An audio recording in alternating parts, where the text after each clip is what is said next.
Hi all. Everything in my video is pulled from the public domain, and I am using them under the Fair Use, Fair Dealings guidelines. Everything I say is my own opinion. You should look into this information for yourselves, but I'm pretty sure I'm right. Morning, everybody. Okay, I know you're expecting another video, and I'm gonna make one, but I'm gonna do it from down here. So you're gonna hear a lot of background noise, just ignore. All right, let's go. Okay, I started feeding the birds. And now they're coming and they're getting closer and closer. I think it's time to stop. Oh my God.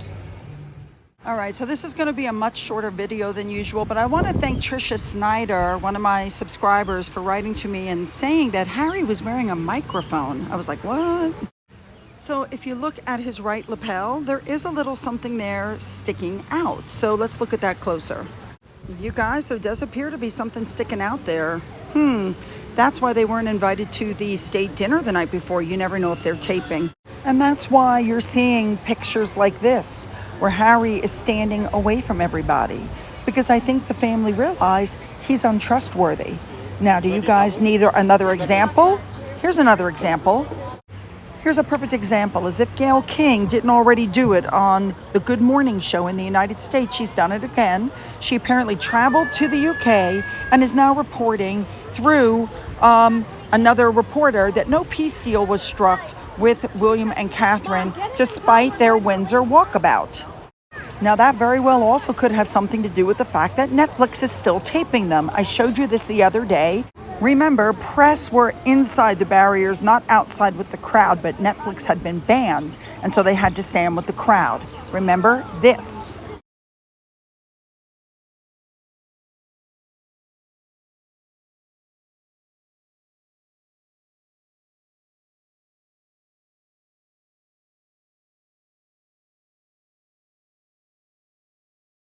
So don't tell me that Netflix wasn't taping for content during this, because look upper right, they most certainly were. Now, this article came out from Carl Stefanovic saying that Meghan's teary-eyed pictures may not be what you think they are. And you know, in the end, nobody really knows. But I showed you guys the video yesterday where she clearly said she can make a tear come out of her left eye in 3 seconds. And that, my friends, is why the internet is forever. And you should be careful what you put on it, because it'll always come back to bite you. All right, moving on. All right, finally, royal fans were apparently very overcome when the palace released an unseen photo of the Queen with Philip, and also there was a photo of the whole family. And now you know, as you look at this, that they're all together again. I think that's very nice. And they did finish the final burial, and the Queen is buried along Prince Philip behind closed doors with the rest of the family, which is as it should be. Now, it should be known that King Charles headed to Balmoral to grieve privately. Apparently at the private burial, it said that he was crying and very upset, which is totally understandable. He'd been stoic throughout the entire funeral. So he was seen in the car heading to Balmoral, and they apparently released a photo never seen before of the Queen hiking there, which I think is just lovely. And I'm glad he's having a chance to rest. So we all know that Meghan requested an audience with King Charles. The question was, did she get it before he left for Scotland?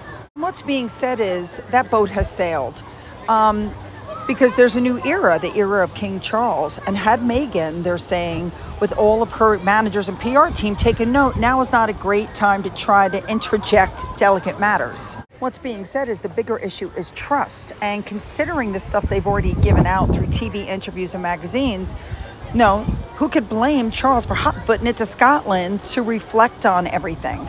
It's being said that Meghan missed the best opportunity of her life, and I agree. Let's be honest, he wouldn't want to meet with them knowing that whatever's said in that meeting would probably end up with Gayle King. They're untrustworthy. Moving on to Charlotte, George, and of course Louis, they are now using their official last name. They used to be George Cambridge, Charlotte Cambridge, Louis Cambridge. Now they're George Wales, Charlotte Wales, and Louis Wales. And that's how they will be known at school as well, which I think is only right. All right, really quickly, I just want to say that people are talking about how wonderful the children behaved. And of course, the Sussex squad is attacking, saying, oh, the family pulled them out for tear-jerking moments. I mean, these children grew up with the Queen. They knew the Queen. They had a relationship with the Queen. Whereas Harry and Meghan haven't seen their children in almost 3 weeks. For those of you who wish to write the king, by the way, about the titles and William's suggestion that they be held until the kids either turn 18 or until the book comes out, here's the address. All right, next up, because I'm in Hawaii and I have been out of touch, apparently Twitterverse is exploding. Okay, so this is the article that came out in 2021 that made me do my first video on Christopher Bouzy, okay? The video that made him go absolutely zonkers and start trying to get me off of Twitter, where he doxed me and all of that. If you want to see that, I'm putting a link to that in the description box. You can actually watch that video, and that will show you that he did dox me, although he claims he didn't. Now, apparently, he picked a fight with some lawyers, is the idea that I'm getting. Now, for people that say I appeared on one of those shows, I did appear on one of those shows, but I had no idea that any of this was happening. Anyway, Lumber Law found Mr. Bouzy's bankruptcy paperwork, and apparently they looked at it in a live stream. Wow. And what they found, according to them, allegedly, is that when Mr. Bouzy did his bankruptcy, he did not tell them about Bot Sentinel, which he claims is worth $5 million. Then I saw tweets like this. Now, remember, Mr. Bouzy is supposed to be a professional businessman, and this is the stuff he writes. He went from being the son of two crackheads, a drug dealer. Yes, I think if he was the son of two crackheads, he should be applauded for not going down that road and instead becoming an attorney. I mean, he should be. He wants the man to be ashamed of his past. I think it's fabulous that he's pulled himself up by the bootstraps and made something of his life. When you upset an attorney, this is the kind of stuff that happens. He has now reported Christopher Bouzy for suspected bankruptcy fraud for filing and not letting them know about Bot Sentinel. Oh my goodness, and Mr. Bouzy is having a meltdown. I find it interesting that he puts up tweets like this, but according to what I saw online, he posted a bunch of really nasty tweets, then he deleted them, then he complained to Twitter about what was being said about him, and that's how he got the account locked. Unbelievable. Now, in the middle of all this, well, Nate got off the phone with the bankruptcy trustees investigating it. They're scheduled for a follow-up call tomorrow. The case is now open and shut, and we're going to get an update tomorrow. Now, he said the Bouzy bucks are being spent well, and I'm going to explain what those are later on in the video, but he's thinking about starting a GoFundMe to help with legal claims, and you know what I say to that. Since Bouzy started that GoFundMe to sue me, I say go for it, Nate. Several channels are having lives, and they've invited Mr. Bouzy to go to those lives, and he has refused.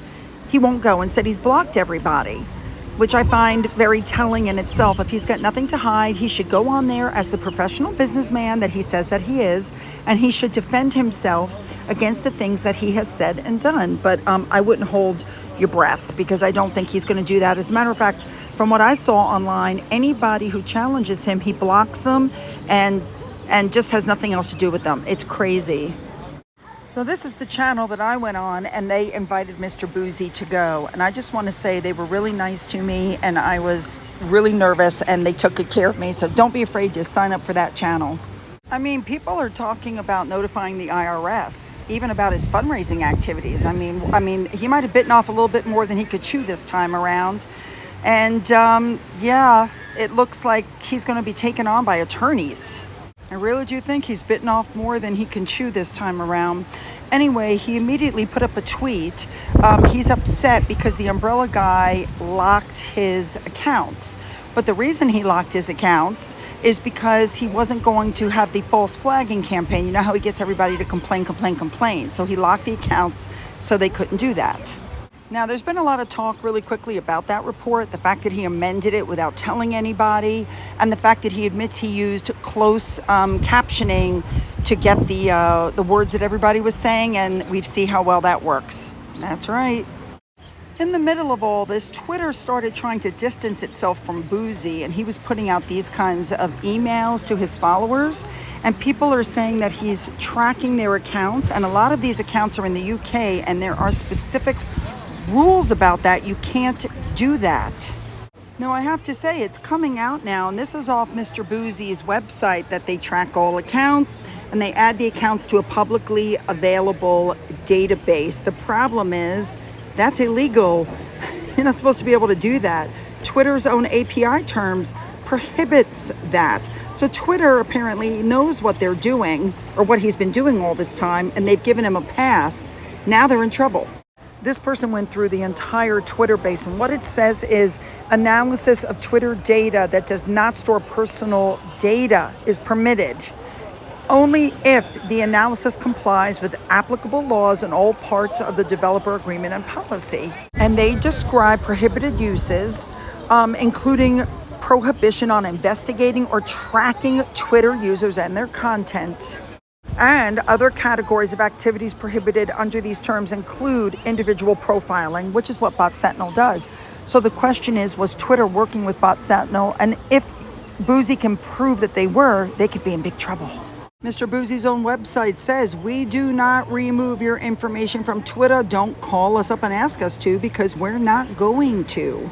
And people are writing to Twitter, how is that possible that my data is provided to that firm and he doesn't even allow us to remove our data if we don't want it there? So Twitter, of course, has not been responding to anybody, and that's another problem. Here is an excerpt from a Senate hearing where they knew about Twitter's security breaches of our data. Listen to this. A little flabbergasted. Well, I think I know what to think. Which is that Twitter has been all too eager to take private information from its users without telling them, to sell it and monetize it without their permission, to expose them to the worst kind of security threats, to censor them, to spy on them. I mean, you have painted a picture of a company that is not only out of control, but is truly in many ways a malign actor. And I thank you for being willing to be here and testify. Thank you, Mr. Chair. Anyway, you guys, when you go back to Bouzy's report and then you go back to YouTube's terms of service about what's allowed, what's not allowed, I've never broken any of their terms of service. I don't curse. I don't threaten people. I don't make fun of people's looks or their color. My remarking on how somebody's outfit is untailored and doesn't fit them well is not abusing somebody, okay? It's not targeted harassment. I don't threaten people's safety. I don't, I've never broken the rules. I'm very careful, and that drives Mr. Bouzy insane. And I like what that umbrella guy said, as you see above. If reports are correct, he bullied a lot of smaller channels. Yes, he has, and I was one of them. If you go, again, up into the description box, you'll see what he did to me. That's it. This tweet is a perfect example. He said, I've been targeting his family for months. This was put up on September 22nd. I did that one video in 2021. I did another video after he doxed me. Now, he claims he didn't, but when you put out my full name, the state I live in, my age, what I do for a living, you talk about my son. Now, I did mention his daughter. I absolutely did mention his daughter. But his daughter is over 21, has a very strong online presence, and has said a lot of nasty things about her dad. I'm afraid that's a little bit different than discussing my son, who has autism, and letting the world know about his medical diagnosis. But he claims I've been targeting, harassing him. None of which is true. What it comes down to is this. He tries to play the victim. When the police were notified about what he had done, they told me to file police reports, which I did. And then he told all of his followers that I had filed false police reports and was harassing him. He then started putting up tweets like this, trying to talk to my local police department, claiming that I was following false police reports. Guess what my police department did? They practically laughed at the man. And at the same time, after calling me a Karen initially for filing those police reports, he's on here filing police reports with the UK about somebody that he says is harassing him. Then there was a picture of the front of his condominium where he lives that was already on the internet. It had been put up there by somebody who was serving him, and there's a big lawsuit going, and he claims I disseminated his information or his address, which I didn't either. I find it very interesting. The Sussex Squad never double checks the things that he says. Anyway, I really don't pay attention to his reports anymore. I think in this particular instance, the attorneys are going to go after him big time. I have a feeling this may not end well for him. Be interesting to keep an eye on it and see what's going on. I may even go on another show. So in the end, I'm still making my YouTube videos. He's attempted to get me off for 2 years. He's put me in every single report, and the only thing he had to complain about with me was my thumbnails, that they didn't match, when actually the titles did match what was in. So here's what I consider to be karma. Somebody went and got the domain name for Bouzy Bucks. Yes, they made him into money, and you can spend that money on some of the channels. Unbelievable, but very cute. And as you can see, Mr. Bouzy is not happy about that. I'm going to keep my eye on this situation, guys. I think it's going to be very interesting. So this is how I'm ending my video today. Thank you guys for hanging with me. Don't forget my Patreon is going to be opening up October 1st. And the whole first month, I think, or 2 months of Patreon is going to be all about this trip to Hawaii, because 7 days worth is a lot. Then we're going to start in on the house, because I think we're getting the garage put up next, and then the house, and then on and on. There'll be a lot of information, so don't forget to check that subscribe button and make sure it's pressed. Don't forget to leave your comments below. Don't forget you can follow me on Twitter, Getter, Rumble. You can email me. For those of you who've donated to my coffee fund and through the thanks button, thank you so much. And as always, you guys, have a great day.